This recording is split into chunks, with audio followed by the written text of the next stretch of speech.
Welcome, everyone, to TJ and the Grumpy Old Man, a sport podcast. I'm your host, TJ, and with me again, as always, is the Grumpy Old Man. They say there is no shame in his game because he's always the same.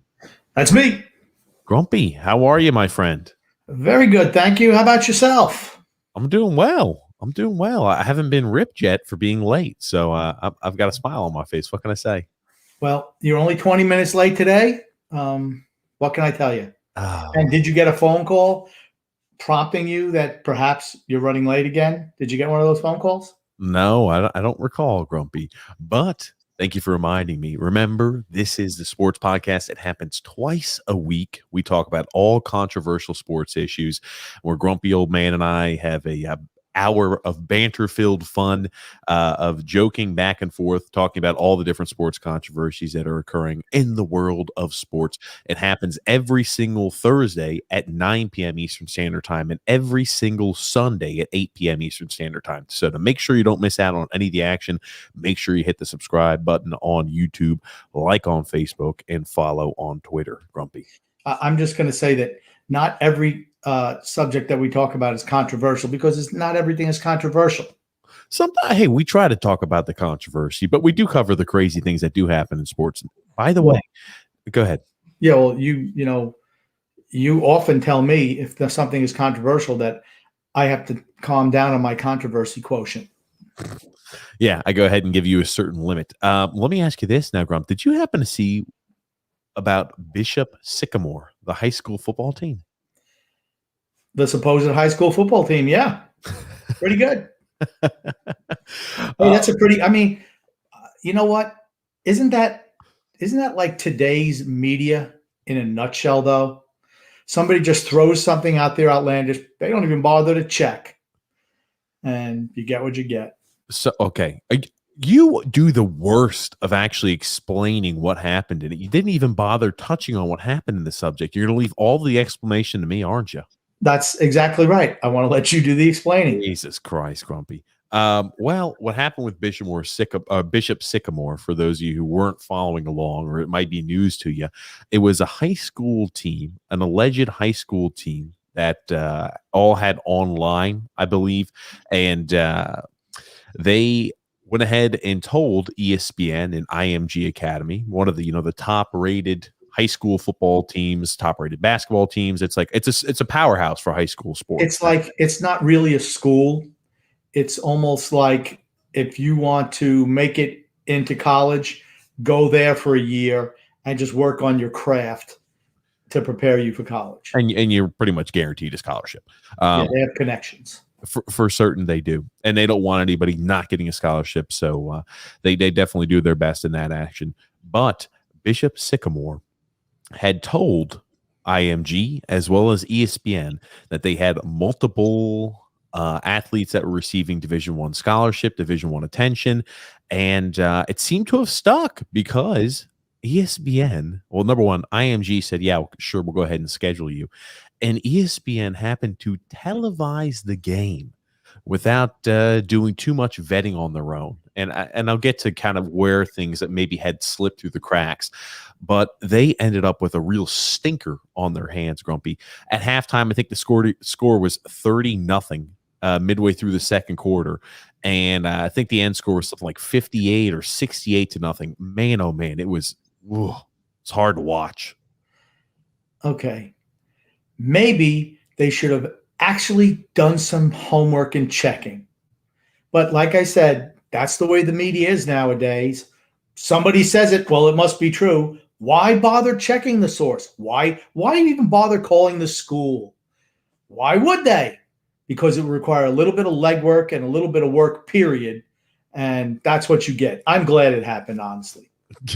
You're glad it happened? Yeah, because it makes IMG and particularly ESPN look like fools. Well, ESPN did their best little cover-up they could, right? They said, oh, well, we use a third party to book these matchups, Paragon, and they didn't do their due diligence, and that's what the issue was, and they've promised us that this would never happen again. I just get caught laughing because I'm thinking to myself, they outsource this to Paragon, and they usually handle all of the booking for, high school. They're lying. They're lying. Paragon, no. Paragon books them. I don't doubt that. What I do find is funny is, right, it gets to Paragon. They don't really vet Bishop Sycamore. And when it gets on ESPN's desk, because they look and review every single one of these items that are going on television, they don't do like a quick Google search. Hey, IMG, they're on there every single time. Oh, Bishop Sycamore, never heard of them. Let me just go ahead and do a quick Google search. Oh, that is actually not a real school, right? You have certain players, and they had been popped in 2019 saying that they had individuals that were over the age of 18 who had played already 4 years of high school athletics. They had 19 and 20-year-olds on the team. And man, oh man, right? The governor of Ohio said, we need to launch an investigation into Bishop Sycamore now. We need to make sure that their academic standards are, blah, blah, blah. I just think to myself, I'm like, how could ESPN be so... That is such a huge drop of the ball, and that's embarrassing for ESPN, in my opinion. Well, see, that's the whole thing. It's like if a president says, I knew nothing about it, and something happens and he tries to blame somebody else, that's horseshit, okay? They know everything, okay? They're briefed on everything. ESPN was briefed on this. They didn't do their legwork, right? Now, I'm just going to mention IMG. If that's a thing where they've already done 4 years of high school and then they're playing for this school or IMG, because IMG does the same exact thing. I know, absolutely. I know a person who went to IMG after they graduated high school, and then they got a scholarship somewhere else the year after. The majority of high school. The majority of IMG athletes are guys who are like sophomores or juniors, and they get offered a scholarship where they pay their way down there. They have, the academics and athletics paid for it, like a private college or private high school, like IMG is. So a majority of their players are not. They're getting ready. And majority of their players all get Division I offers. Right. And here's the big thing about Sycamore. Bishop Sycamore, that's correct. Yeah. ESPN should have done their legwork. They didn't. All right. Stop. Don't try to blame the other company, because you put this on your flagship station. So nobody looked at it. Nobody. Your director of programming didn't look at. Oh, well, sure. They say this is cool. Yeah, throw it out there. This is not like the New York Mets playing the St. Louis Cardinals. Okay. These are two high school teams. You did no legwork on that. We just said this is what it was. Oh, okay. It must be that's what it is then. It makes them look bad. They can try to cover up, but it's not a good look. It just typical ESPN though. The funny portion of it, yeah, it is typical ESPN, right? The content has been just consistently dropping on that. Horrible. Yeah, just consistently dropping year after year. It's unwatchable. But and to be honest with you, if this didn't become some sort of viral story online, I never would have seen it, because to be honest, I'm not watching high school football games on ESPN. I got better things to do with my time. But the ESPN announcers, I love this quote, right? Bishop Sycamore told us they had a number of Division I prospects on the roster. And to be frank, a lot of that we could not verify. They didn't show up in our database, and they didn't show up in the databases of other recruiting services. Do you not think that would have been maybe a little bit of a thought process of, hey, when we were Googling these players, we were looking on 24/7 Sports, we were looking on scout.com, Rivals, every which way down the line, and you didn't see any of these players' names on those databases? Would that maybe not have been a trigger to you to say, oh, maybe, hold on a second, I'm not noticing these players anywhere on any national recruiting site? Was that not maybe a little bit of a click in the head for you, ESPN? It's what we in the business call a red flag. The red flags are going up all over the place. They chose not to heed those warnings. You get what you get. But is ESPN even relevant anymore? No, I don't think so. Do you watch anything on ESPN? It's unwatchable. For me, it's unwatchable. I don't know. I'm not saying I don't watch ESPN, but in the same token, it's not something I'm going out of my way to watch. If it's on at the gym, I'll watch it or look at it. Unless there's some sort of sporting event or some team I'm looking for that's on ESPN, I don't go out on my way to watch any of their programming. No. I'd rather watch naked elephant wrestling than watch ESPN. What the hell is naked elephant wrestling? Two naked elephants going at it somewhere wherever elephants live. What the frumpy? I'll tell you one thing. What I'm saying is I'm not watching ESPN. Okay. Well, fair enough. I don't doubt you there. You want to hear the funniest part about this too, is not only did they fooled ESPN, they fooled IMG. Believe it or not, the hotel they stayed at, they wrote a check that freaking bounced. They wrote themselves fake checks at the hotel they stayed at before they played IMG. Oh, well. Up and down the board. Holy crap. But I'm going to tell you what. They got some publicity now. Oh, right? Man. Yeah. I mean, they can try to come down. Why is everyone coming down on Bishop Sycamore? Why? Why do you think? Because it made powers that be look foolish. So we're going to try to – here's the thing. What they did was wrong. But if ESPN and the other company who supposedly books their talent and IMG didn't check out this school, that's on them. You could try to throw it like it's Bishop Sycamore's problem. But, I mean, let's say you're IMG, right? You're a big time thing. Hold on. And again, IMG, they played Bishop Sycamore last year, too, and beat the living crap out of Bishop Sycamore the year before, I believe, too. I was like 58-0. I was reading about it, too. But, I mean, they didn't have a problem with it, I guess. Well, maybe it's just a tune-up game for them. But the same token, IMG usually is playing. They're traveling to California. They're playing top-tier teams all over the place. And again, like you saw IMG play. I can't remember where Bryce Young. California. I cannot remember who they played in California, but they traveled and they play a lot of top-tier teams all over the place.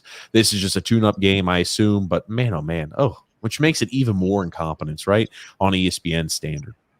I just find it funny that they want to have the government get involved in punishing this school because you know what? They were made to look like fools. So we're going to take it out on that school. I'm not saying what they did was right, but you know what? You just say, hey, let's write it off. We screwed up. We're never going to mention that school again. Why would you want to put sanctions on them and get to the bottom of this? Unless the guy was getting paid under the table and didn't get his payoff, which is a distinct possibility too. No, I don't know about that. I just don't. You know what? Whenever I see politicians wanting to get involved with high school athletics, you know what? It tells me somebody's getting their palm greased. Alexander saying, "Hey, Grump and TJ, how are you guys doing? Another day, another great podcast. What's up, Alexander? What's up, brother?" And Alexander saying, Cam Newton signed with Bishop Sycamore. We're going to talk about Cam Newton and some takes that don't age so well. Eli saying, and this wasn't even some random ESPN Plus stream or the ACC Network X or something like that. This was on the national main ESPN broadcast. How could they not even have checked the broadcast for the main channel? Because they're slack.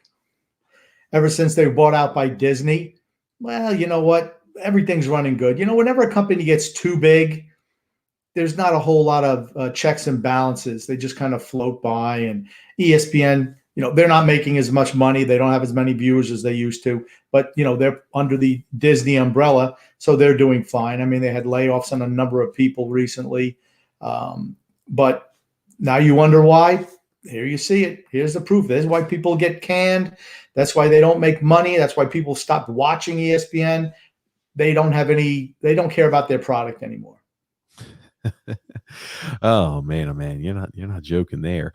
And then 17 Clipper said IMG played because Bishop Sycamore last year also. Yeah, for certain they did. I mean, Mater Day is I believe the school in California they used to play, and I think that was when Bryce Young played DJ Uiagalelei.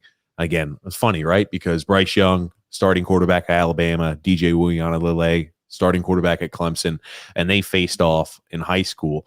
But last year, I was looking at the schedule too. IMG really didn't play any juggernauts like they had in years past, so it was an odd year for them. But I know COVID affected all that type of stuff. But that's right, man. Oh man, it's ESPN. And Alexander, how did those kids wind up going to that? How did those two quarterbacks wind up going to the same school? They live in the same school district, do they? No. So Bryce Young played in. I believe he was out in. I hope I'm not wrong with this. I thought Bryce Young was out there in maybe he was one in Florida at IMG, and DJ Uiagalelei was out there in California. I don't remember. Okay. It's high school athletics. I think that they both played each other. I can't really be bothered to keep up too much with all that. But I do know I think they played each other in high school. Eli also said, it's like Bill Clinton, but instead I had no network relations with that organization. There you go. Just throw them right under the bus. Oh, man. And I'm not trying to make it's all politicians are the same, honestly. And it Alexander also said apparently in Bishop Sycamore, their coach had an arrest warrant out and they were practicing at a local park. They were playing games at 1 and 2 a.m., etc. What football team plays at 1 and 2 a.m.? I remember the school, at least the website as well, they had their location as the physical location as a local gym. And they asked like certain of these gym employees, they're like, oh yeah, sometimes, there's like 30 or 40 of these football players that come in about once a month and they do like some training in here. And you just hear this stuff. It's just, oh man, bit after bit. Here's the way I sell it. It's like, yeah, well, you sell it. Well, we sell it this way. Why are you practicing at 1 or 2 o'clock in the morning? That's so unusual. Well, here's the reason why. Because our students are studying so hard so they can get into good colleges and have good grades that, they're doing homework and, preparing for their AP classes. And by the time they get finished, then they practice football. But all their homework has to be done before they can do football. Maybe that's it. Yeah, that's hard sell. Alexander saying, Grump, would you rather watch Josh Bailey score than watch ESPN? I would rather watch Josh Bailey score. Now, the real question, Alexander, should have been, what do you see more often, Josh Bailey scoring or if I watch ESPN? Or Bishop Sycamore scoring. It's pretty much an apples to apples comparison. It also says, reminds me of the Gridiron Gang, the movie. And he said 30 for 30 episodes are good, though. They are good. I do like them. I have to admit, I do like them. Sometimes they get a little bit, they put some type of spin on there. But if the subject matter is good, I do enjoy those. But I'll watch those, not necessarily on the main network. Okay. Eli saying, when Ronaldo missed a penalty kick, I was worried. Now he's talking about little Cristiano Ronaldo, who, by the way, set the international record for most goals scored on international play. And Eli saying, when Ronaldo missed the PK, I was worried because I didn't want an unhappy or frustrated Ronaldo joining after he wasn't able to score. But hey, him scoring those 2 goals gives me way more confidence in him performing at Man United. You don't need to worry about that with Cristiano Ronaldo. I've been watching him for years. He will make that team better just by his presence. His drive to win is second to none, absolutely second to none. So, and here's the thing, that's probably the only penalty kick you're going to see him miss all year. And honestly, it was a nice save. I mean, how often does he miss penalty kicks, right? I mean, he smoked that ball. The guy just got over there, made a nice save. Yes, he could have put it top 90, but he didn't. But without him, they don't win that game. I mean, he was sublime at the end of the game, without a doubt. The problem with Portugal going forward in the qualifying rounds, and they will qualify for the World Cup, they have more talent that they've had in recent years, but if anyone realizes, their style has been more of a grinded out style, with Cristiano popping in a goal or 2 at the end so that they can advance. That's how they won Euros in 2016. Now they have more talent, but they're not gelling together. Everything right now should be, let's feed Ronaldo in the center of the park. That's what it should all be. Some of these guys think that they're superstars. They're not there yet. Diego Jota. I'm about to say, Grumpy, you seem like you're out of breath.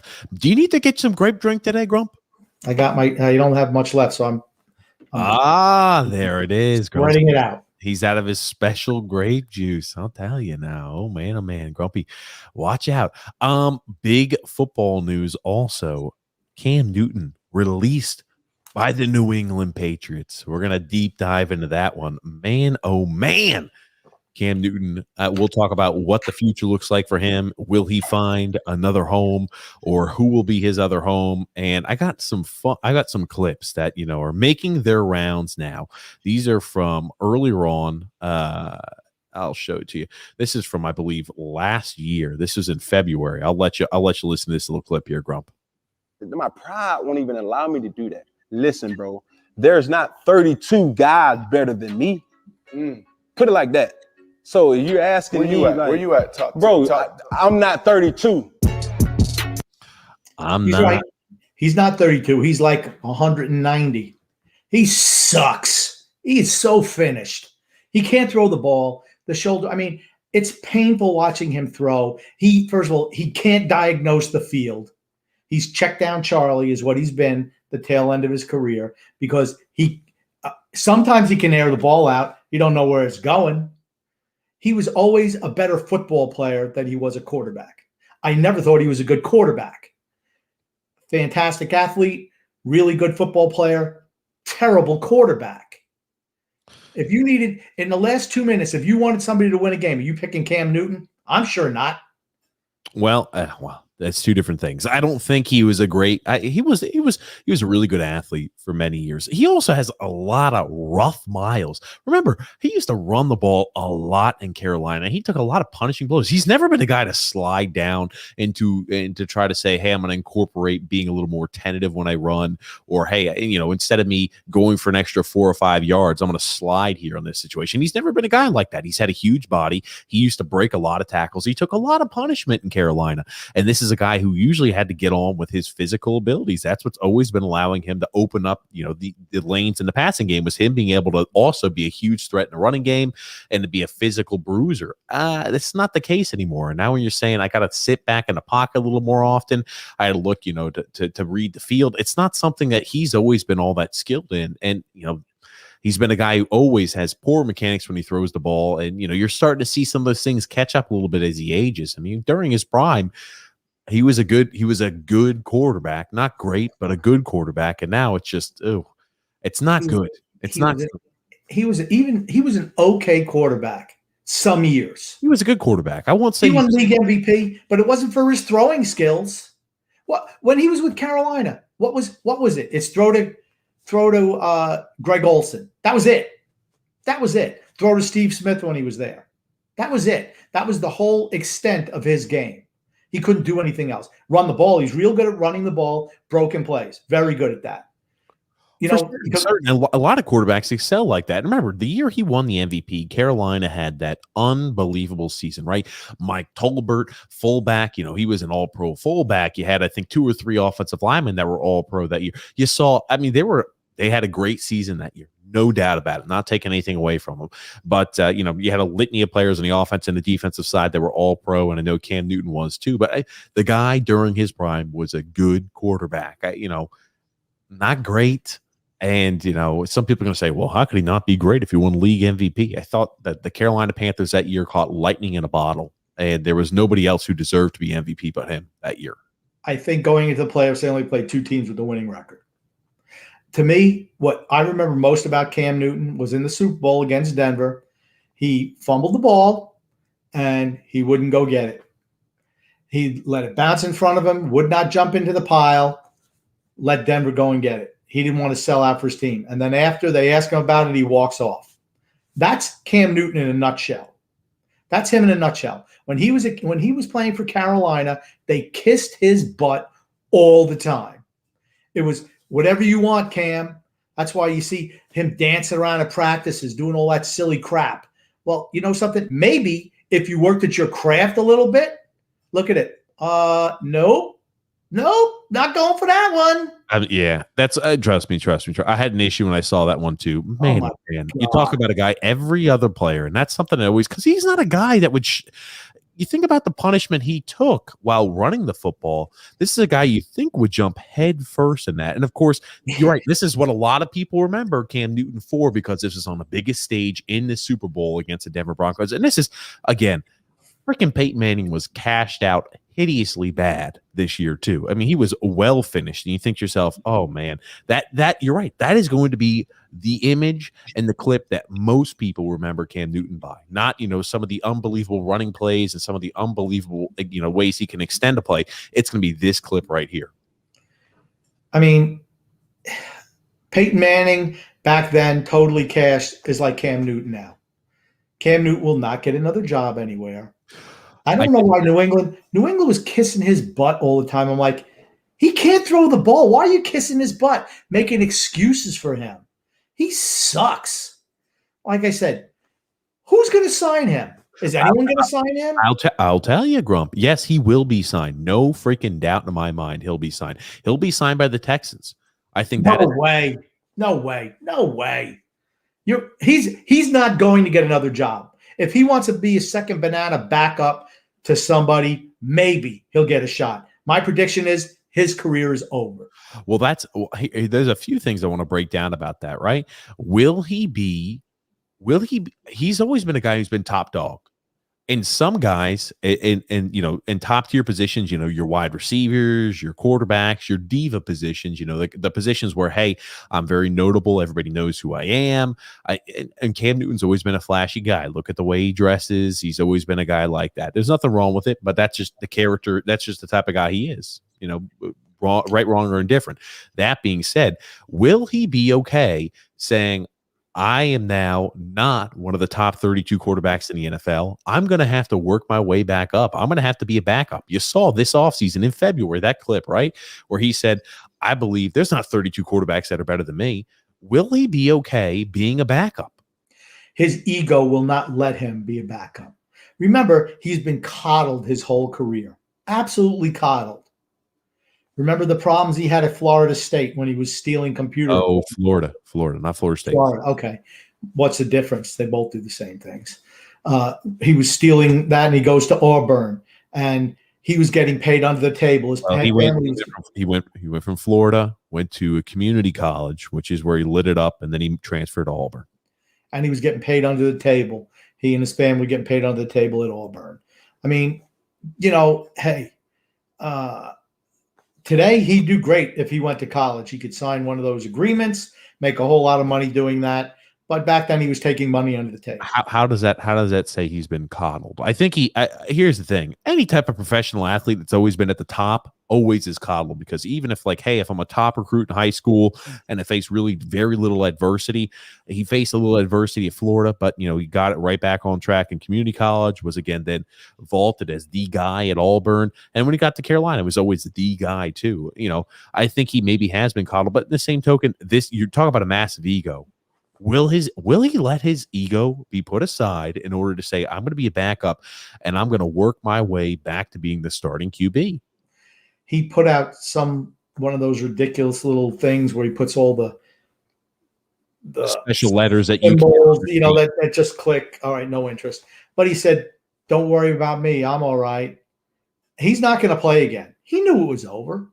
He knew it. He's just not very good anymore. You keep saying he's not going to play again. I'm going to tell you, he will be playing again. He will sign with a team. It will be interesting to see how. Well, why don't you wait and let me finish here? It will be interesting to see how long he lasts with that team. You're right. You see him right here. Giants flew out veteran quarterback Cam Newton. They're holding showdown talks with Joe Judge and Dave Gettleman, right? Newton and Gettleman had that pre-existing relationship in Carolina. This was today at 2 p.m. Eastern Standard Time. They flew him out. They wanted to see what was going on. I could see a guy like Gettleman giving him a flyer, right? Daniel Jones, they have no idea if he's the right answer. What also does that tell you about Daniel Jones? Oh, man, they might be worried that he can't foot the bill. And I heard the Texans might be a good fit because if they move and offload Deshaun Watson, they've got Tyrod Taylor there. Hey, we can go ahead and bring in Cam Newton, sit here for a year. I mean, Tyrod Taylor, if he's your starting quarterback, is not necessarily somebody I'm in love with. So, maybe you can have a 1A, 1B type of quarterback situation. Whoever plays, least worst would be the starter in that situation. Okay. Do any of these, tryouts, they involve him throwing the ball? Because if it does, he gets right back on the plane to go to the next place that won't hire him. He can't throw the ball anymore. Just can't do it. Incapable of throwing the ball. What is a quarterback supposed to be able to do? Throw the ball. He can't do it. He cannot do it. Unless you want him bouncing the ball, throwing a screen pass and bouncing it 10 foot in front of his receiver. If you consider that throwing the ball, I should be an NFL quarterback. I could do that. Look at you, Grumpy. You could be an NFL quarterback, huh? I am just as good as Cam Newton at this stage of his career. Stop. Come on. Better. I'll be right. I'm probably better than you. Eli saying, why is he dressing like a wizard? I'll tell you one thing. Cam Newton, you will never forget, Cam Newton will go down in history as the most eccentric dresser in NFL history, right? There's no doubt in my mind. I don't think there could be anybody before him that dressed more eccentrically than Cam Newton, and there'll be nobody after him that was a more eccentric dresser and had more unique styles than Cam Newton. I think he dresses like something else from the 1970s, not a wizard. What do you mean something else from the 1970s? What is that? Go look at Huggy Bear from Starsky and Hutch. Oh God, I don't even know what that is, Grumpy. I hope that was not something very. Dresses like a pimp, a 1970s pimp. That's what he dresses like. Yeah, well, I will say this yellow suit. I've never seen somebody rock a yellow suit, but here's another thing. I can only imagine how much he's spending on the wardrobe because I never see him wear the same thing twice. And I have to assume, like, when you're getting something, these have to be all custom made. I can't believe there's a huge market for yellow suits. So that's got to be something. Hey, he's getting he's got to have his own tailor, and they're making him brand new things every single. Hey, great for the tailor, but now I'm sure he's taking a big hit. The tailor's like, oh shit, Cam, I hope you find another spot because I need to make sure you're still keeping me employed. Yeah, that's going to be a problem for him. I heard that he doesn't wear his little costumes more than once or twice, and he gets something else. I could just tell you, everything looks new and unique all the time. And again, like, hey, here's the thing: he's more interested in his little outfits than he is at playing quarterback. He never worked to improve. He was at New England last year making excuses. Oh, COVID. He sucked before COVID. Before he got COVID, he sucked afterwards, right? Well, let me ask you. I want to divert that a little bit before you talk too much about that. Now, what do you think about Asante Samuel? He said that after Bill Belichick after he cut Cam Newton, he said cold-blooded is an understatement, but without Brady, he's just another coach, in my opinion. What do you think about that take by Asante Samuel? Well, the love for Cam Newton, I don't get it. And I guess because I look at it, it's just he can't play anymore. Now, Belichick's a great coach, fantastic coach. But without Tom Brady, he does not have 6 Super Bowl rings. That much I will tell you. Not even close. He says he likes to count his rings as assistant coach too. He has a boat. His name is the 8 rings is the name of his boat. Well, Brady's got 7 as a player. So after this year, what can I tell you? It'll be 8-8. Oh man, I'll tell you. Look at you trying to throw Tom Brady. Time to go ahead and pump Tom Brady some more, isn't it? You mentioned it about Brady, bringing it on what Asante Samuel said. No, I didn't mention Brady. I said, what do you think about what Asante Samuel said? And you found a way to go. Yeah, he mentioned Tom Brady right in his tweet. Stop. When there's a way, you find a way to push it, Grump. It's right there in the tweet. Without Brady, he's just another coach, and I agreed with that. He's better than just another coach. But Brady is the reason why he's as successful as he was. Period. Well, you said where else could he fit? I also heard rumors about this. Now, tell me this wouldn't be typical Dallas Cowboys, but Shannon Sharp here, here you go. Clarence Hill said Cowboys coach Mike McCarthy said he watched Cam Newton's tape from New England, and he believes that Cam has a ton of football left, but he's happy with the guys he has on his roster. Shannon Sharp saying, did he watch all of Cam's tape like he watched all the Cowboys tape while he was getting out of coaching? Meaning he didn't. So Shannon Sharp is saying that Cam is cashed as well. Oh yeah. I'll be honest with you. I like listening to a lot of Shannon Sharp's. I'll usually agree with a lot what Shannon Sharp says. I mean, like, man, oh man. They always make a good combination. Skip Bayless. And he's right. I mean, Cam Newton just can't play anymore. There's nothing wrong with that. He just can't. I mean, like I said, if he had actually learned over his career to actually learn how to play the position as opposed to just, and I'm going to blame Carolina to some extent here, where, okay, Cam, what do you want to do? Instead of acquiescing to the player all the time, try to teach him a system where he could develop his skills, because you see these young guys who run around a lot, they don't last. You just don't last. So you have to learn how to change your game, have your game mature where you can play within the pocket. And he never learned. He cannot do any progressions at all. Can't read. He was getting called out in joint practices with the Philadelphia Eagles. And he says, there he is, checking down. He's going to check down. Nobody needs to cover the deep wide receivers. I mean, this is a garbage Philadelphia player saying this about Cam Newton. Shows you how low he's sunk. I know you forgot some of the pieces. It was a rookie, Mike linebacker for the Eagles is what it was. But Grump, you go on these and you always – I know when Grump's kind of getting towards the end because I could tell he's like his voice he gets done. That's why I can tell him like it's time for Grump to get a little bit more purple drink. I hope you got yourself another one, Grump, because you're running. You know how I can tell that it's 9:20? It means it's 9:00 TJ time. No. You know how you know it's 9:20? Grump, you missed it. That was an easy layup. That's when the podcast is starting. Grump, that's what you should have said. Missing out on your opportunities. What can I say?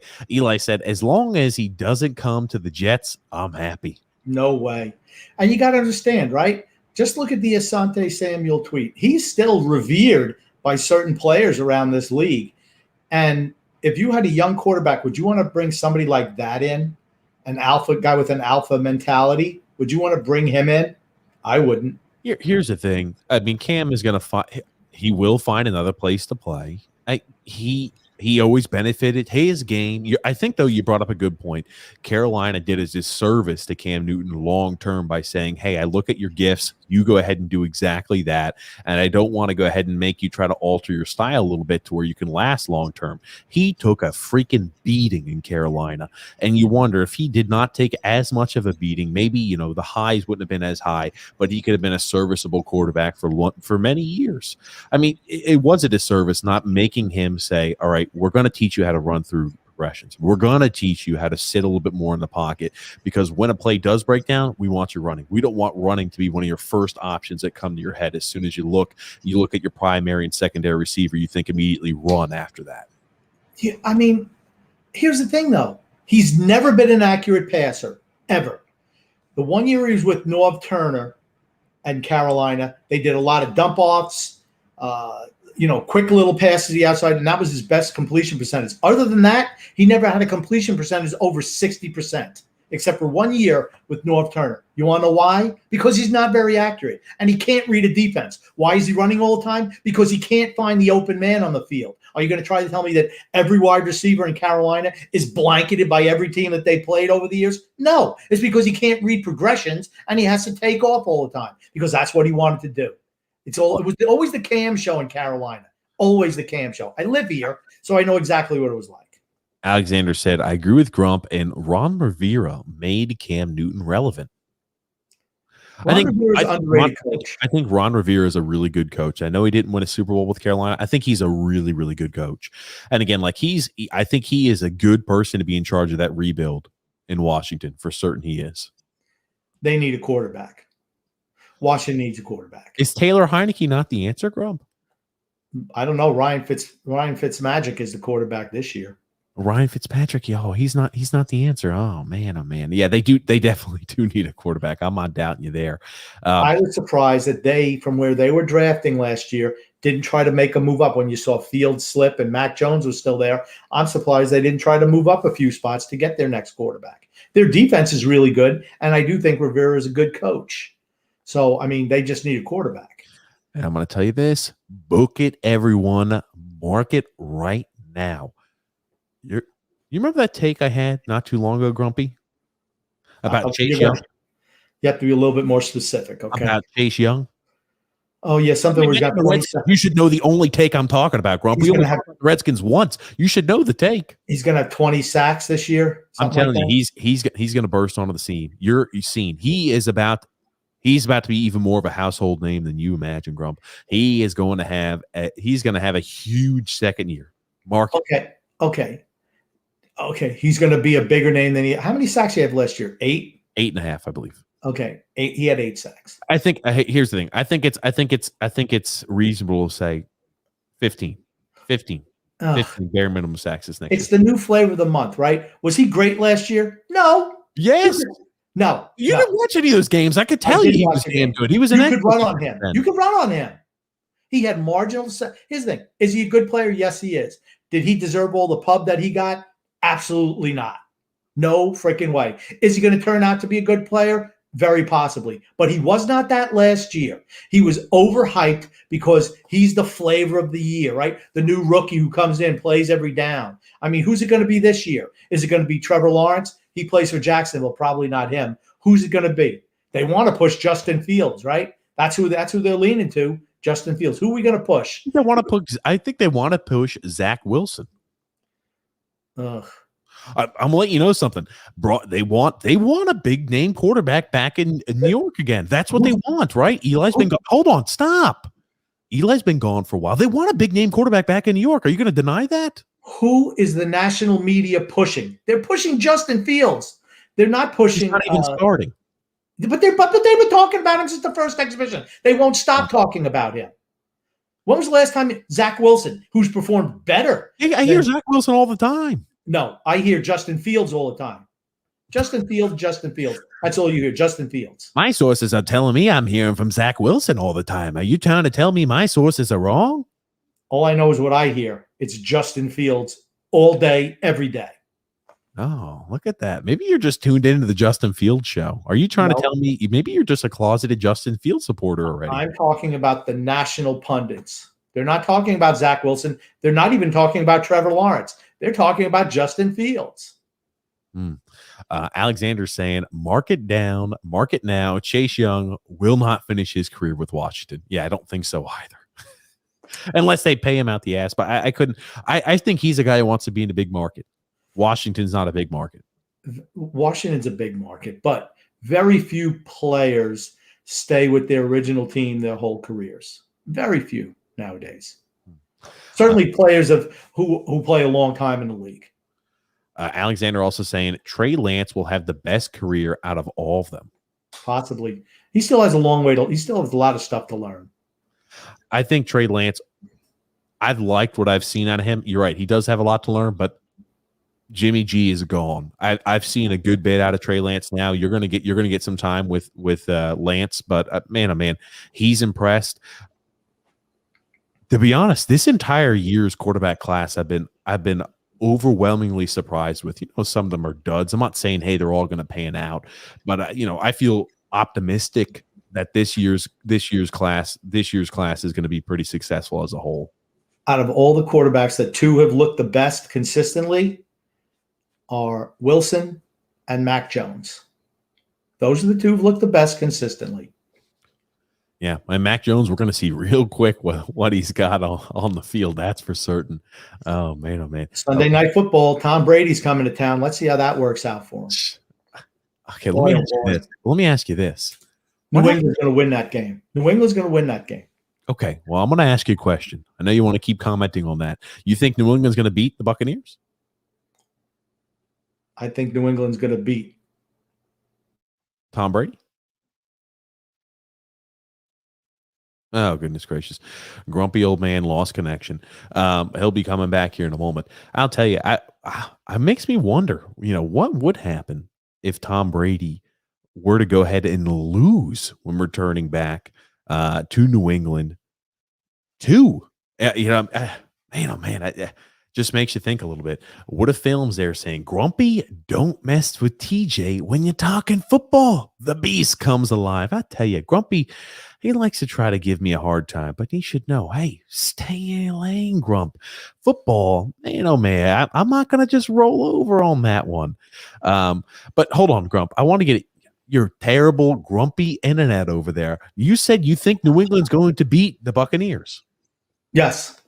Don't ask me why I had that. I just had that feeling they will. I was literally just about to ask you before I think your connection has been having issues. But man, oh man, could you imagine the media? It's like the same exact hypothesis where people like, imagine if Trevor Lawrence threw a touchdown somehow to Tim Tebow. ESPN would never shut up about it. Imagine if Mac Jones and Bill Belichick beat Tom Brady and the Buccaneers. Oh, we'll never hear the end about it. It will be all over the entire ESPN, all over sporting and football news for the entire week. Okay. Apologies to every other game in the regular season this year. That's the game of the year. Tom Brady going back to New England to play the Patriots and Bill Belichick. How the hell is that the game of the year? That's the game of the year. You watch. Wait till the ratings come out. That's going to be the highest rated game in the regular season all year, without a doubt. Mark my words. You'll see. Belichick, Brady. Who was it? Was it Belichick? Was it Brady? You watch.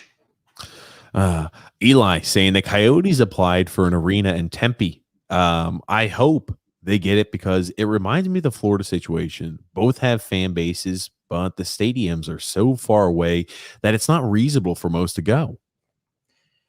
Yeah, It's a shame. I mean, I don't know why they couldn't make it work in Glendale. Honestly, I don't know the particulars. The people who have the rights to the stadium said the arena said we do not want to renew with you.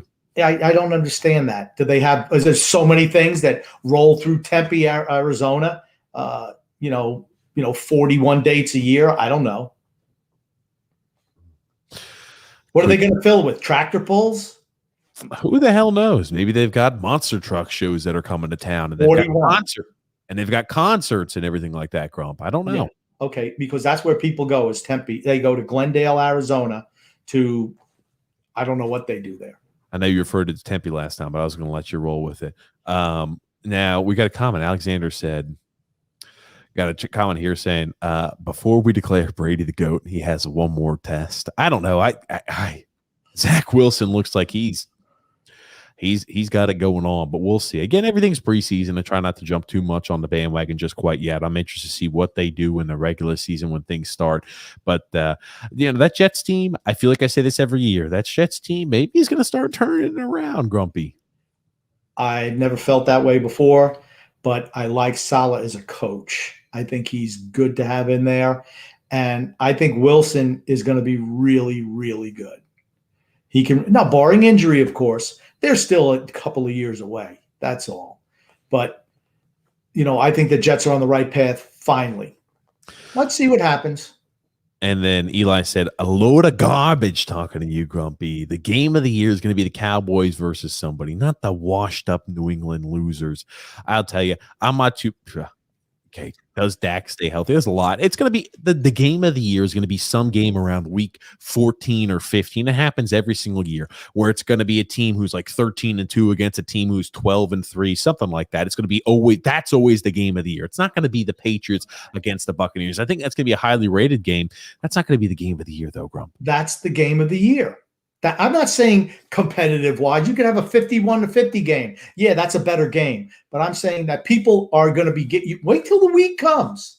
That's all you're going to hear every week. You listen to the New England broadcast over and over and over again, so you're biased. I listen to the national pundits. I'm well-rounded. I'm not like you. You tell me all the time, I'm listening to Felger and Maz on the New England radio. You listen to it all the time. Yeah, sure, people in New England are going to be hyped up about the game. You'll see. You'll see. Go ahead, keep talking smack. That's fine. And then apologize when you're wrong. Okay, if at the end of the year, I want you to write yourself a little mental note because I know neither of us will forget it. But at the end of the year, if Brady returning back to New England is the number one rated game in all of the league that year, I'll admit I'm wrong. In the regular season, I'll admit I'm wrong. I don't foresee that being the case. I think if people are going to watch it, I just don't think it's going to be the most watched. Okay. So you think some Sunday afternoon game at 1:00? No. Hey. You know as well. 12-3 Buffalo against 14-2 Chiefs. You think that's going to be the highest rating? It won't be. It's okay. Well, it's not going to be in the afternoon. Anytime they reschedule and they'll play Sunday night. So if there's a team that's 12-1 against 13-0, they're going to reschedule them for the night game. You know how the scheduling works better than most. So they would reschedule that to be a Sunday night or a Monday night game or a Sunday night game. I'm sorry. So that would probably be the case, Crump. Well, the Patriots and the Buccaneers is a Sunday night game. Just funny how that works out. They know when they want to draw ratings. I'm not saying it's not going to have good ratings. I'm saying best of the year. I don't know. Number one. Alexander's saying, honestly, Grump is right. That is actually the game of the year. Thank you, Alexander. What a film saying, listen to TJ on Football Grump. He played and you love Tom Brady. It's true. TJ played football. He knows way more about the offensive line than I do. He does. I love how you throw the offensive line in there. Only the offensive line. I've seen TJ watch football games, and all he talks about is the offensive line. Well, that man missed this block. Look how he should have done that. All right, you know what? That guy just scored a touchdown. So, whatever. All I know is that, and I do love Tom Brady. I think he's great, and that will be. This is really good. Okay, good to hear, Grump. Now, are you talking about this clip? Yes. Okay. Well, I want everybody to listen to it. As soon as I saw this, I'm like, holy crap. Grump may have listened to this clip about 5 or 10 times. If I'm just thinking about, I know how Grump likes to listen to these type of clips. He may have just rewinded this on his TV, on his DVR, and watched about 5 or 10 times. I'll let everybody listen at home. But, he's obviously hamming it up a little bit. When you watch this, it kind of makes me chuckle. I don't dislike Tom Brady. I think he's, the greatest of all time. But these type of items always make me chuckle with him. You realize these two guys are friends. Yes, I know they're friends, Grump, and everybody's going to listen to it. They're going to know that too. I'm just saying, it always puts a smile on my face when I hear stuff like this. The Tennessee Titans are in town, coached by Mike Vrabel, who played with Tom Brady for 8 seasons. Mike's kind of an ass if you get to know him. He went to Ohio State. Obviously I don't like him. It'll buy you another day. Go as hard as you can. It'll buy you another day. Don't earn the right to be here. There's a healthy competition between us all, even though he's kind of fat and out of shape now. Physically, he's really declined to a pretty sad state. The Tennessee Titans. It's hilarious. I love stuff like that. I love that. I think that's what I said. That's what I told you a while, Grump. I know. I have always said that puts a smile on my face. It makes you. I don't root against the guy. When you see stuff like that, helps humanize him. That's exactly right. It humanizes him. When he was in New England, he was an automatron robot. Why? Because Bill Belichick, that's what he wanted on his team. I mean, that's what he wanted. No one was allowed to say anything. Cam Newton got there. Anyone can do whatever they want. Okay. Eli saying, how soon will the Jets be mathematically eliminated from the playoffs? I'm thinking week 13 or 14. I was going to say week 4. Mathematically eliminated. I'll probably say week 15. I'm going to give the Jets a little more credit. I'm saying week 15. Okay. Okay. I mean, even if they improve, I think the AFC is really top heavy. There it is, Eli, week 2. What the hell are you doing, Grumpy? You're not able to talk? What's going on? I had a burp. Sorry. Jesus, Grumpy. You can run out of your purple drink. You got burps. You got bad internet, Grumpy old man. The fans. Now, see, everyone gets to see how you really like right now. Grump, I'm just riding you a little bit like you ride me for being late all the time. But you are late all the time. And your internet went out. What can I say? It both could be true. I have a clip I want to show you because I know we had talked it up last time about Javier Baez and Fransisco Lindor. Man, oh man. Oh man, oh man. We talked about how they were booing and how that was definitely not the right thing to do. Owner of the team came out and said, what the hell are you guys doing? It's like hitting a third rail. And Grump had to explain that to me because you're dumb. Because you're dumb. Oh, look at that, Grump. Look at that. Get a little upset. I'm pissing his Cheerios a little bit, talking about how he's got bad internet. But so hitting the third rail, Grump had to explain it to me. But I wanted to show you the first time that Javier Baez returned, or what his, not the first time he returned back up the bat, but in the 8th inning of the first game he returned back to Citi Field. He was greeted by a whole bunch of applause by the Mets fans. Did you know that, Grump? They cheered him. So I've heard. Yeah, I'll let you listen to it. Bronx cheers. You got a force play, and now here's Baez.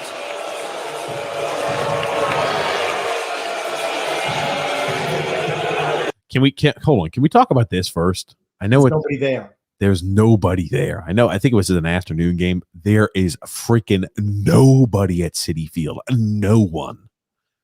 Ooh. And you could still hear the boos. No one was there, and you could still hear the boos. Oh, Jesus. Because I'm a Mets fan, dude. It's hard to watch when the stadium is that empty.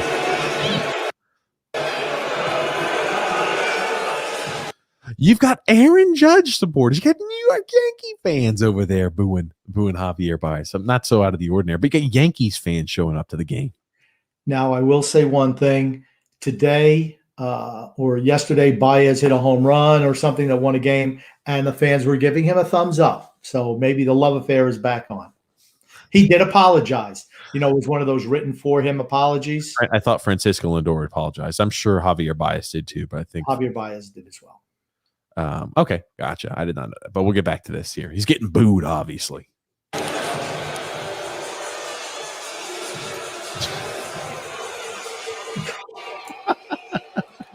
Guy took his whole family there to boo Javier Baez. Oh, there he goes, Mr. Knight. There he is. I don't know what's more laughable, the lack of attendance at this game or all the boos. We had to know the boos were coming, but man, oh man, the lack of attendance is kind of funny in itself as well, Grumpy. I don't. That's what happens when you're bad. Nobody goes. I love like all these teams, the small market teams. You're like, oh, we can't sit there, we can't stay here, we can't make money. Well, because your team sucks every year, and people don't want to see it. If you win, people will show up. The Atlanta Braves used to be like that in the 1970s and early 80s. They were horrid. No one went. Oh, let's move the team. We can't build a brand new stadium. All of a sudden they start winning, and all of a sudden the stands are filled all the time. It's amazing how that works, isn't it? Yeah, it's crazy how that works, Grumpy. It's almost like it's a science or something like that, Grump. Okay. But hold on, here we go. What a film said. Okay, guys, I freaking quit watching football when they took the pass away from Dez Bryant against the Packers. I couldn't believe it. And I lost faith in football. How do you guys feel about that call? It was a bad call at the time. He wasn't the only one. Calvin Johnson, I remember he had something similar where he caught the ball and he went to spike it right away. Well, you didn't have control of it. Ridiculous. They've changed that rule. So you can feel free to wade back into the NFL pool and watch that. And here is the play against Green Bay. I remember it well. Yeah. And again, they put it in slow-mo for us too. Man, oh man, this is 6 years ago this happened, Grumpy old man. It's got to be about on the 6-year anniversary. Yeah, because he definitely had possession of that ball. Man, oh man. Okay, though. The NFL has butchered a lot of calls. This one, the aftermath there, I mean, they had to change the rule for it, and I'm glad they did. But man, oh man, it's always like your tuck rule. It's like there's a lot of rules like that. It's like now that you can challenge those awful pass interference calls, which they never overturn. But I'll always remember certain calls. This is one of them. The tuck rule is one of those calls you won't forget, and that hideous lack of a pass interference call against the Saints is one of those calls you'll never forget. Now that's Phil Luckett, the former referee. He always seemed to be involved in controversial things like that. Remember there was a Pittsburgh against Detroit game, and a guy called heads or tails, and he called it the other way. Jerome Bettis, it was Jerome Bettis, I believe, out there. Yeah, and he was part of that too. So then they had to change that rule where they had to call it before the coin was flipped. It is what it is. Yeah, Alexander, same week too. Eli said, I love the guy with the ever expanding armpit hair. I was watching it live and I was pretty funny. That's when they scored the winning run. Everybody put the thumbs up. Yeah, I was about to say they came back and they wound up winning the game. So that's the thing about fans, right? They love you one minute, hate you the next. Here's the freaking thing about the Mets, too, that always drives me insane. After we're mathematically essentially eliminated from the playoffs, now we say, hey, even though we had that time period where we really need to win some games, we won 2 out of 15 or 3 out of 15, whatever it was. Now we're going to go ahead and start stringing together a whole bunch of wins just to destroy whatever draft position we could have had. Just typical Mets. Typical Mets. Oh, hey, I almost forgot about this. Did you hear what also happened to Mets general manager Zack Scott? Got a little DWI action going on, grumpy old man, making the Mets very proud. Look at this. Awesome. And he's been put on administrative leave. Looks like he's bloated right there, like he's been having a drinking problem. And the worst thing was, I think he came from the house of Sandy Alderson, who runs the team. He's a GM. So that's kind of funny too. I mean, think about how it's been, right? You got this guy here with the DUI. You had the previous general manager had the sexual harassment. You had the manager, Mickey Callaway, sexual harassment. They really know how to pick on those Mets, don't they? I was going to say, first general manager fired for sexually assaulting girls over text messages, sending him the nude pictures and pictures of the outlines of his penis. The second one here replaced him for busting on drunk driving. Oh man. Ugh. What's going to happen with the third general manager? Who the hell knows? Yeah, I mean, if you're going to sexually harass somebody, you shouldn't do it over text. Is that what the guy's trying to say? I don't know. I don't think you should do it at all, but no, I'm saying you shouldn't be doing anything like that, I think is what he's saying, Grump. Oh, okay. I just want to make sure. He just said over text, which is really dumb. Oh man. Well, no, that's what they did. Anyway, that being said, Grump, so Mets had that going on. Did you happen to see Jacob deGrom's response to it? That I did love. And again, I'm gonna read it to you, Grump, because I wonder if it is a little slight at at Zack Scott. Here it is. He said, he fields questions about the DUI or DWI charge. It's like he said a few weeks back ago, those of us on the IL, the injured list, you've got to take ownership for your career and your health. I don't know if he's being sarcastic or not. I feel like he definitely has to be. Because here's the thing. I know that I'm sure was a dig at the many players that were on the IL at that time period. I think this is definitely a dig at Zack Scott. Okay. I don't know what's been going on with the front office with the Mets, I have to say. I mean, they've had a lot of guys injured. Was he trying to say that they should try to rush themselves back or what? I don't know. When he says your career and your health, it almost sounds like he's putting it, in your court. If you're hurt, sit out. I don't know. No. Sounds like your career and hey, anytime a player is injured, you have to do X, Y, Z in order to get back healthier quicker. You need to take care of your career and your health. I think that's completely a dig. Now that I'm reading again, I think that's completely a dig at Zack Scott. I'm just playing devil's advocate here, TJ. I'm just going to play devil's advocate. You do a really shitty job of playing devil's advocate, Grump. Leave that job to me, huh? You stick with the comedy and you stick with the outlandish takes. I'll stick to the devil's advocate, huh? Okay. That's fine. We switching up? You should be wearing it. You know what would be a switch, Grump? If you ever wore a tank top one day on this podcast, that's what we do, switch, and I'd wear the full sleeves. I'd make you look bad. I love it. And here's another thing. Alexander's saying, you know what's crazy though? The Mets have not lost since Cohen came out and said something, talking about the booing of the fans. Well, you know what? Maybe that team needed a kick in the pants. I mean, I'm not saying he should have went in the press and said it, but he definitely should have been down in that locker room and he should have got all over them. That's the manager's job, though, honestly. I mean, he's not doing his job. What a film said. And then after that, the Cowboys sat Romo after he got healthy and went with Dak Prescott. And they got what they deserved. I mean, what do you think about Romo? Oh, man. I like Romo in the role he's in now. I really do. I find him. There's certain people that have that really infectious personality that are amazing to watch on TV commentating on games. Now, Tony Romo is one of them. Another guy, and it's for a different reason, is Aqib Talib. Just because he's so different and unique, he's funny to listen to because he goes out there and he speaks exactly like he'd be speaking on the field, and that's what I do enjoy about Aqib Talib. I've seen him do a little bit of one exhibition game, but I know he's going to be doing games this year. Sometimes he's hard to listen to. You really got to pay attention to what he says because he's kind of out there. It'd be like if the Ultimate Warrior did NFL games. That's kind of what it sounds like sometimes. Eli said, at times it seems like they make some of their decisions while drunk over there at the Mets. Oh, nice cheap shot at the Mets. Oh, that's what happens. Isn't it just typical Mets, though? Just typical Mets. Yeah. Okay. Alexander saying he definitely took a swipe at Zack Scott. I think so too. Alexander said, TJ sent you something on Twitter about gene serotonin call, worst call ever. It's like 5 minutes. So I'll have to look at it later, but it's a long call. Here's the thing.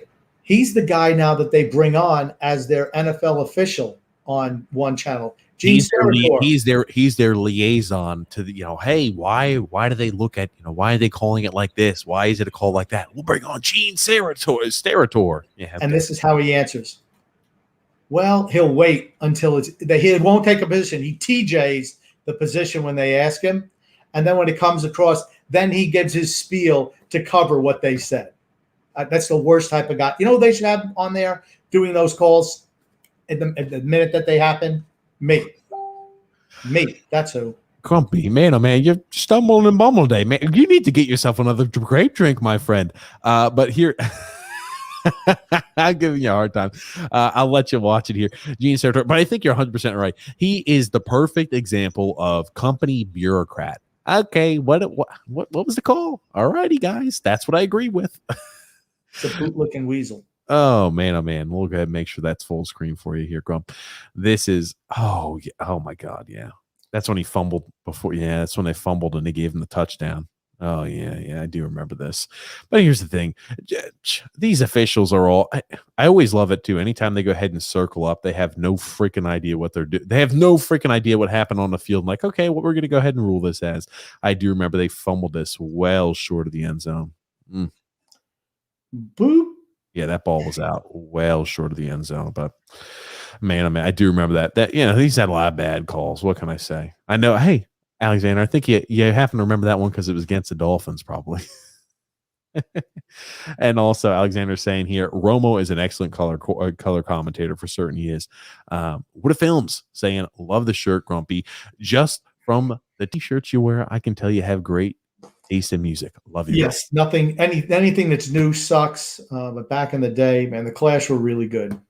I saw them in Shea Stadium in 1982 with the Who and with David Johansen, a.k.a. was Buster Poindexter at this time after the New York Dolls, after he was a member of the New York Dolls. But, yeah, it was a great show. It was a great show. What a I love the Clash. Love the Clash.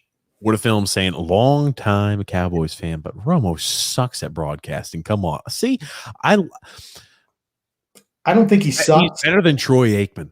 There's certain commentators I cannot stand, and I rather somebody have more of an opinion and be more of a colorful guy. Like certain people, like I think Tony Romo is a good color commentator. I think that Peyton Manning would be, and I think that Phillip Rivers. There's certain guys, certain personalities I think could be really good in that type of role. I think Phil Simms was a really good commentator too. I know he took a lot of flack at the end of his career doing that, but he was really good for a long time. And usually it's the guys who have a little, if you ever notice, it's he said, I meant Romo as a quarterback, not an announcer. Okay, gotcha.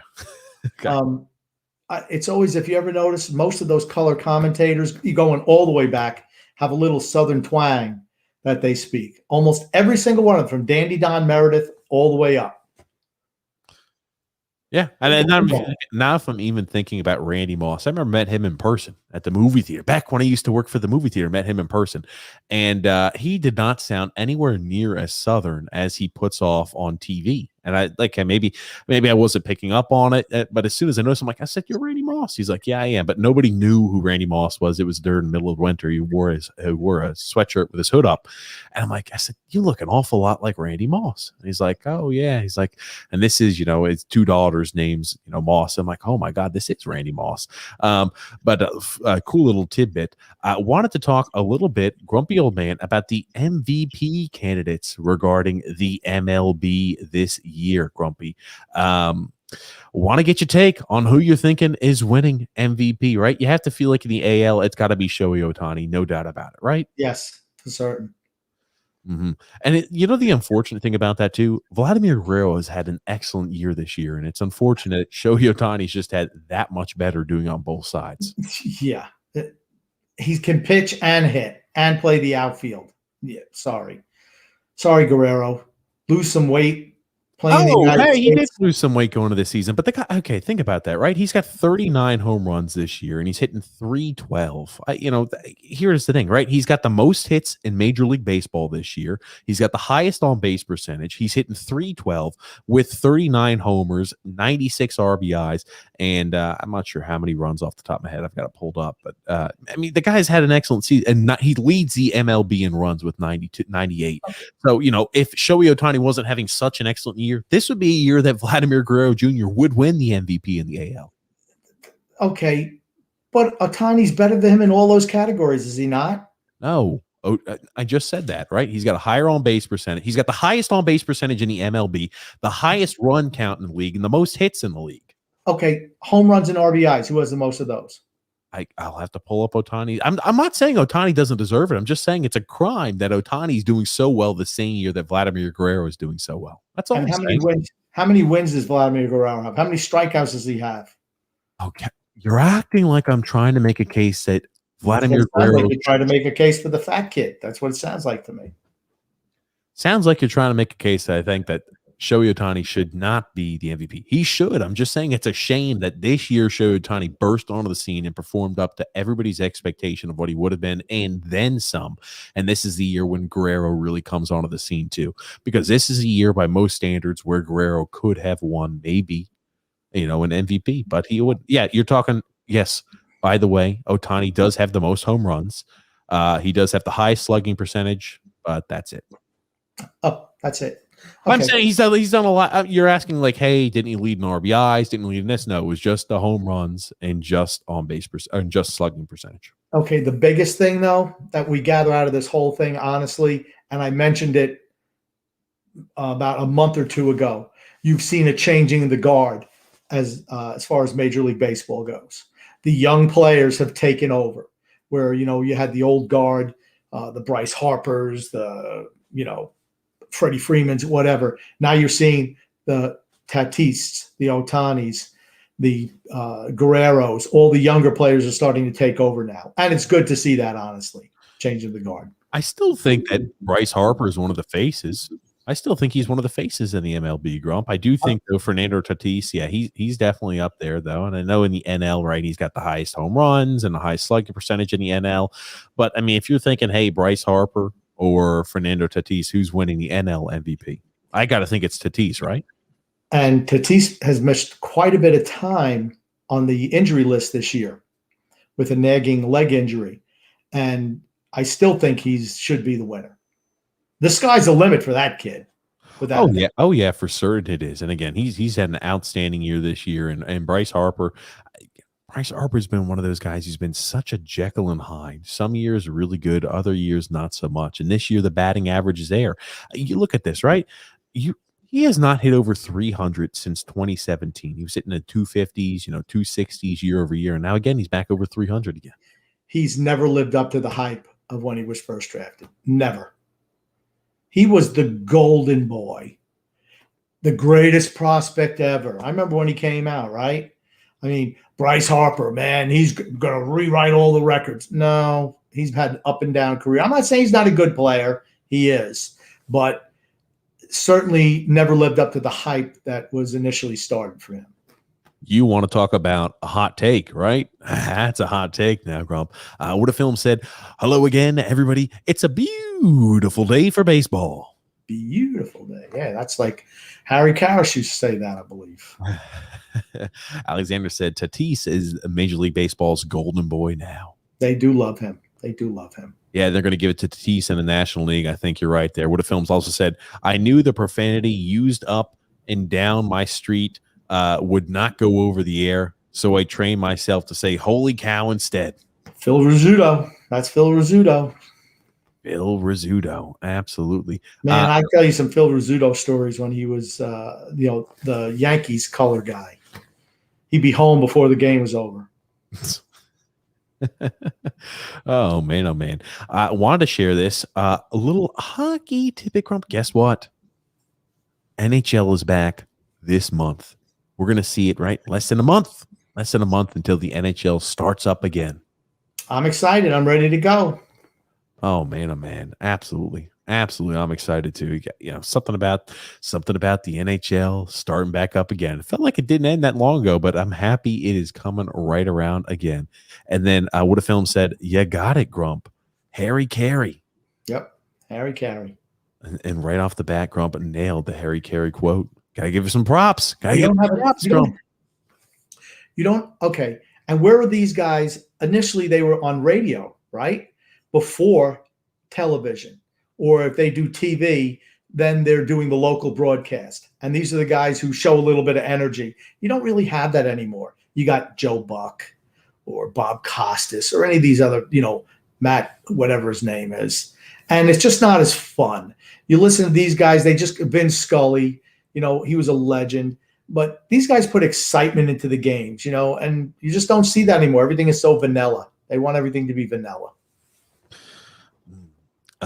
Eli, I don't disagree, Grump, and I think that's the reason why it's unfortunate, right? When you are able to look back and say, oh, this guy, that guy, I can't really think of too many guys where I'll be like, oh yeah, this guy was so iconic, he was so notable, he was so this, he was so that as an announcer. I don't think there are a lot of guys with huge personalities or that are really, themselves out there on the air, because everything is so, hey, corporate, you got to do it like this, got to do it like that, and they're trying to replicate the same thing over and over and over again. Those little quirks that made people different back then, maybe it's not what is great all the time, but it's what makes them memorable. It's what makes them, separate and differentiate themselves from others. and Harry Carey would lead the Wrigley faithful to sing "Take Me Out to the Ball Game" in the seventh inning stretch every game, even when he's doing TV or doing radio, right? And he just popped up. Gary Cohen, he's more of a cookie cutter guy, but Bob Murphy was really good. I remember Bob Murphy with Lindsey Nelson and Ralph Kiner did Kiner's Corner after the game for the Mets way back. I remember Bill White was calling games with Billy Martin and Frank Messer. That's going way, way, way back before Sterling and whoever they got now. And these guys just had, Bill White was a professional type guy, but Phil Rizzuto was without a doubt, he was a homer, a Yankee homer without a doubt. Holy cow, what a huckleberry this guy is. Tell stories about Mickey Mantle and Whitey Ford and Billy Martin when Martin was managing. And it was just fun to listen to, because if you just sit there and watch baseball, not like the analytics piece, okay, well, he did this and this on that play, blah, blah, blah. These guys, it's a long game. It was shorter back then, but they would liven it up. So it didn't seem like the game went as long as it did, because there's a lot of starts and stops in baseball, and you need somebody to bring life to the game, I feel anyway. Eli saying, does anybody know how to watch the Islanders preseason games on TV? I usually try to stream them through, one of those streaming sites that pick up games. So one of those free illegal sites, huh, Grumpy? I didn't say that. I just said, hey, Grumpy. I didn't say that. I'm not telling anybody what they should or should not do. I just happened to go to this site. I can't remember the name of the site, but it has a whole bunch of variety and options. And just stumbled across it. I don't know how it happened. Sometimes there are a whole bunch of ads that pop up. I just have to hit exit on. But other than that, I'm able to watch it. No issues at all. And well, I'm not going to talk about the ads. Oh, goodness gracious. Alexander is saying, honestly, do you see us missing the playoffs? So talking about the Islanders, Grump. And he said, the Islanders, I'm not optimistic this year about the Islanders. We've taken a step back talent-wise, without a doubt. If we go into the season with whoever they're saying we're getting, if we don't add another top forward left-handed defenseman, it's the same thing as last year with less talent on the defensive end. And I think the biggest equalizer is, since we're an older team, is all those back-to-back games, all those games, 3 games in 4 nights. I think that's going to wear on us, as well as being an 82-game season. And it's really condensed because you have them taking the Olympic break. So I think that's going to be really bad for us, in particular, as an older team. It doesn't help that we start off on a huge, long road streak either, Grump. Now, I want to talk about one last topic, Grumpy Old Man. The transfer window closed on Tuesday, I believe it was at 11 p.m. Across different parts of Europe, I believe. Now, here it is, right? The Real Madrid made a huge offer to try to bring over Kylian Mbappe. One last offer to rule them all, right? They offered 220 million euros to bring over Kylian Mbappe. PSG said, no, thank you. And it's all but written that he is going to sign with a free transfer this next window in December. He's going to sign with Real Madrid, and PSG is going to lose him for nothing. They can afford to do that because they're run by the state of Qatar, the country of Qatar, who bought themselves a World Cup. And for me, I think it's bad business, because what it says to the player, here's the one thing you have to worry about, know about world soccer, right? If a player wants to leave, teams move them. It's true free agency. If a guy doesn't want to be there, they move him, rather than have something, anything negative spill over. They don't try as hard. The fans go after them. And I think this could bite PSG in the butt going forward. Are you going to see other teams are going to try to hold them up now if they want to purchase a player? I'm not so sure they're going to try to hold them up. One thing I'm noticing, or I think about PSG is, I understand, hey, money might not be an object to them, but man, oh man, 220 million euros. you're talking about even financial fair play where, hey, you're getting allegations and you're currently being investigated and you're always going to be investigated based off of, the type of spending you have, the weekly wages you have. Man, oh man. I know he's going to leave. Really, is it worth, here's my question. And I guess this is the way PSG's looked at it. They think the chance of winning Champions League is higher with Kylian Mbappe on a team. So they said, in order to win this year's Champions League, we will go ahead and sacrifice possibly 220 million euros. Here's how I think it plays out, right? Qatar, which owns PSG, Paris Saint-Germain, they're having the World Cup in 2022. What a better way to say, hey, look at what we're doing in the soccer world than to have the Champions League champion in PSG just before the World Cup, which is next year, 2022. So, maybe that's the way they're looking at it. And money doesn't mean anything to them. Like I said, it would be like the United States cutting a check. It means nothing. They have so much money, right? They're all oil money over there. And, for me, I just look at it this way. If they're going to have a hard time dealing with other teams, and do you think that a team is going to say, okay, PSG, we're just going to let you have this guy? They're going to make him pay through the nose now. Do you think they're ever going to be able to work with Real Madrid again?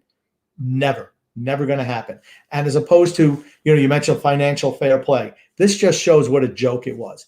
If they would have taken the 220, they could make an argument that, well, even though we signed Donnarumma and all free transfers. But I'm just talking the weekly wages also do count against fair play. But yeah, all those guys were free transfers. GD Donnarumma, GD Ronaldo. You had, Sergio Ramos, all the Leo Messi, all free transfers. Right, but they didn't offload any salary. And your financial fair play means the amount of salary that you pay has to be commensurate with what you bring in as a team. And if you would have gotten that 220, it would have taken care of all that. But it just shows what a joke financial fair play really is. Yeah, no, for certain. Again, you're not going to see me fight you on that, but I did think it was funny, right? And I think it was also just recently Benzema came out and spoke because they're over there. France is in World Cup qualifiers, and he said Mbappe and I understand each other very well on and off the pitch, and it's clear that I would like him to be with me at Real Madrid, the best club in the world, but you have to respect his club, PSG. I'm sure that one day he'll play for Madrid. I'm going to tell you one thing: he's going to be playing for Madrid next year.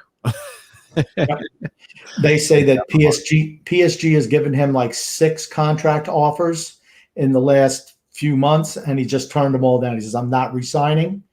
And January 1st, Real Madrid can get a futures contract with him, and they get nothing. And we'll see how that plays out if it does. What does it do from a Real Madrid perspective? If you let him go to January 1st, where you weren't able to get him from PSG now, everybody's in the mix. Man City, Man United, Liverpool, Barcelona, all those teams can potentially sign him. So it should be a free transfer. Yeah, no, for certain, Grump. But he's definitely going to sign with Real Madrid. It's his boyhood club for certain. Alexander saying, TJ, this guy on Twitter told me that Parise is better than Bellos, and Bellos will be nothing more than an AHL player. Well, what is Parise anything more than an AHL player right now? That's my point. Alexander says, Grumpy, TJ, how many soccer leagues are there so players can go to different leagues? Yeah, so they can go anywhere they want. But, I mean, if you're talking, there's the big 5. Technically, right? In Europe. Yeah, there's the big 5, right? European soccer is substantially better than any other soccer league. South American soccer, North American soccer for club leagues. You've got the French league, the Italian league. You've got the English Premier League, the Spanish league, and the German league. Those are the big 5. Right. But you also have, the Dutch league and the Russian league. And, the whole thing is the big 5 buys up all the good players from the lesser leagues. Exactly. And that includes South American too, as well, right? Lionel Messi is from Argentina. But they brought him over immediately. He was a childhood product of Barcelona. Yeah. Right. And Pele played for Santos in the Brazilian league way back. And you see, Neymar, he started out at Santos also. Then he went to Barca and then to PSG. If you make it big in soccer, you're playing in Europe. Europe is the best soccer, without a doubt.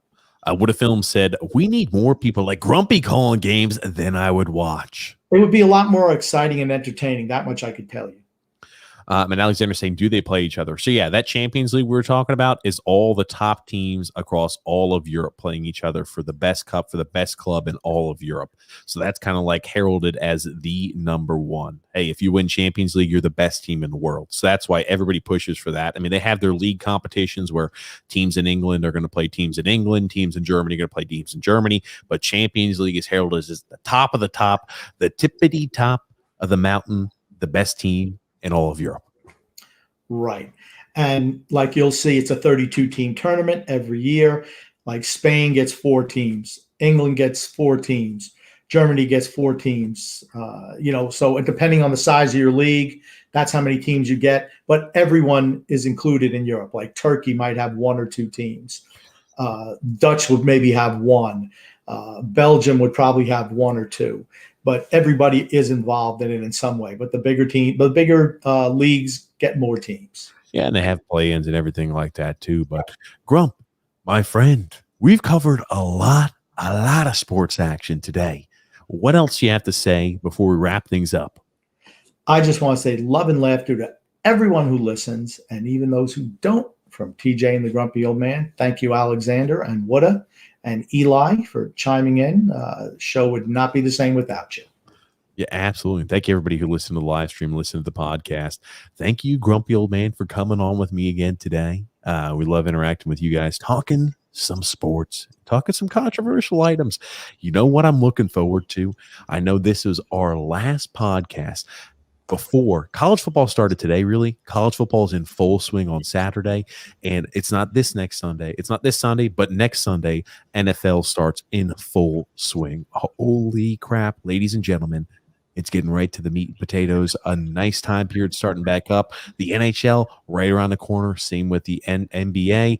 A lot of stuff to talk about here coming up. But Grump, thank you again. Thank you everybody to listen to the podcast. And we will be live this Sunday at 8 p.m. Eastern Standard Time. To make sure you don't miss out on that action, subscribe on YouTube, like on Facebook, and follow on Twitter. Thank you again, Grumpy, and thank you everybody who listened to the podcast.